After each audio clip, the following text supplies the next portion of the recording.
Magandang araw mga mag-aaral, ang ating pag-aaralan ngayong araw ay ang mga teorya sa pagkabuo ng Pilipinas.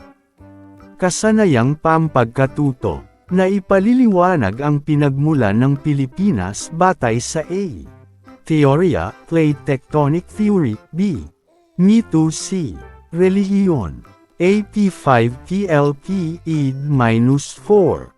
Para sa ating layunin, sa pagtatapos ng ating aralin, ang mga mag-aaral ay inaasahang nakapagpapaliwanag ng teorya sa pagkakabuo ng kapuluan at pinagmulan ng Pilipinas batay sa iba't ibang teorya. Natutukoy ang iba't ibang palaisipan kung paano nabuo ang Pilipinas ayon sa alamat, Biblia, at teorya. Paano nga ba nabuo ang ating mundo?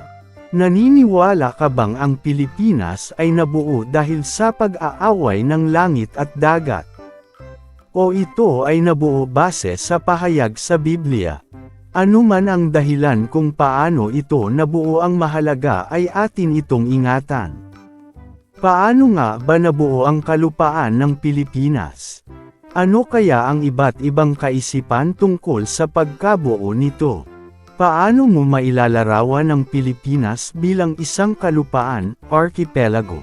Mga teorya sa pagkabuo ng Pilipinas. Ang Malay Archipelago ang pinakamalaking archipelago sa buong mundo. Binubuo ito ng mahigit 17,000 pulo ng Indonesia at mahigit 7,000 nanograms Pilipinas. Kilala rin ito sa katawagang East Indies. At narito ang larawan. Nahahati sa tatlong panginahing dibisyon ng kalupaan ang Pilipinas: Luzon, Visayas, at Mindanao.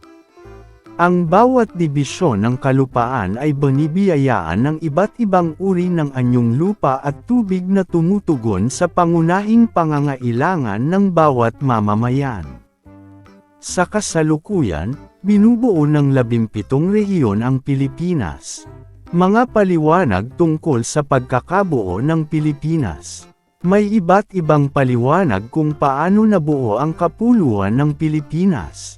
Nagmula ang mga ito sa malawak na imahinasyon, mga kwentong nagpasalin-salin, masusing pag-aaral, at masidhing paniniwala sa mga tao. Ang Plate Tectonic Theory. Ang ibabaw ng mundo ay binubuo ng mga malalaking tipak na malalapad na bato na tinatawag na platong tectonic, plate tectonic. At narito ang mga larawan.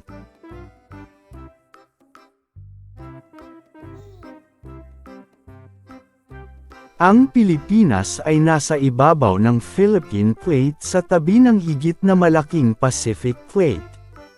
Ang mga platong ito ay magkakadikit tulad ng jigsaw puzzle. Ito ay gumagalaw sanhing init na mula sa pinakaubod ng mundo, nagbungguan, nagigitgitan at mayroon nagkalayo. Sa pagkakabaluktot ng plato, nagkakaroon ng guwang sa pagitan nito na siyang lumikha ng mga malalim na bahagi ng karagatan, trenches, at pag-angat ng ilang bahagi lupa. Palawan, Kanlurang Luzon, timog ng bundok Sierra Madre at bundok ng Cordillera ay bunga ng prosesong plate tectonic.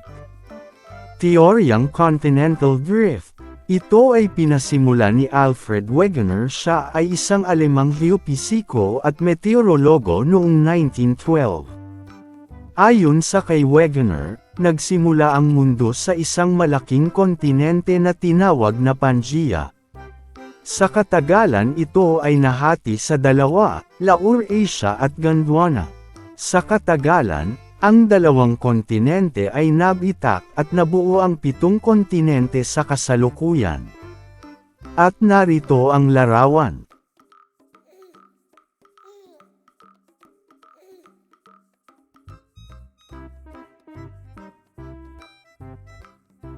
Teoryang Bulkanismo. Ang teoryang ito ay nagpapaliwanag na ang kapuluan ng Pilipinas ay nabuo dahil sa pagputok ng mga bulkan.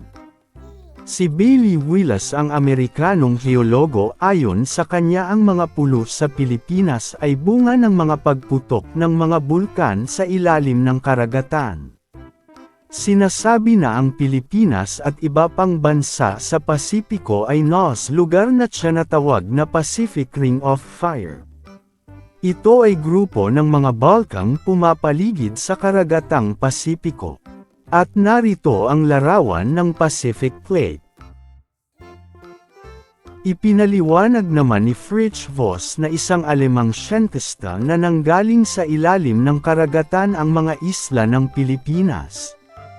Ipinaliwanag niya na maaaring mula sa pagsabog ng bulkan at paggalaw ng tectonic plates ang mga isla, kaya ang teoryang ito ay tinawag na teoryang Voss. Ayon sa alamat, ang alamat ay isang kwentong nagsasaad ng pinagmulan ng isang lugar, bagay, tao, hayop, halaman, o pangyayari. Ito ay kathang-isip lamang at bunga ng mayamang imahinasyon ng tao. Ayon sa Biblia, ang kwento tungkol sa pagkatuto ng daigdig ayon sa Biblia ay nakapaloob sa aklat ng Henesis. Ayon sa pag-aaral tungkol sa pinagmulan ng Pilipinas ay hindi pa natatapos hanggang sa kasalukuyan. Marami pa ring katanungan ang mga daludasa na patuloy na hinahanapan ng kasagutan. Ating balikan ang gatang pinag-aralan sa araw na ito, bigyang pagpapaliwang ang mga sumusunod na katanungan sa ibaba. 1. Tayo ay nilikha ng Diyos. Paano natin mapapanatili ang ating responsibilidad sa ating kapwa at sa ating kalikasan? 2. Kung ikaw ang papapiliin, anong pagpapaliwanag kaya ang higit na kapanipaniwala hinggil sa pinagmulan ng Pilipinas? Ipaliwanag. Ay comment na ang iyong sagot sa ating comment section sa ibaba. Maraming salamat sa iyong panunood at pakikinig. Nawa ay may natutunan kayo ngayong araw. Mag-like, comment and subscribe na para sa mas marami pang educational content.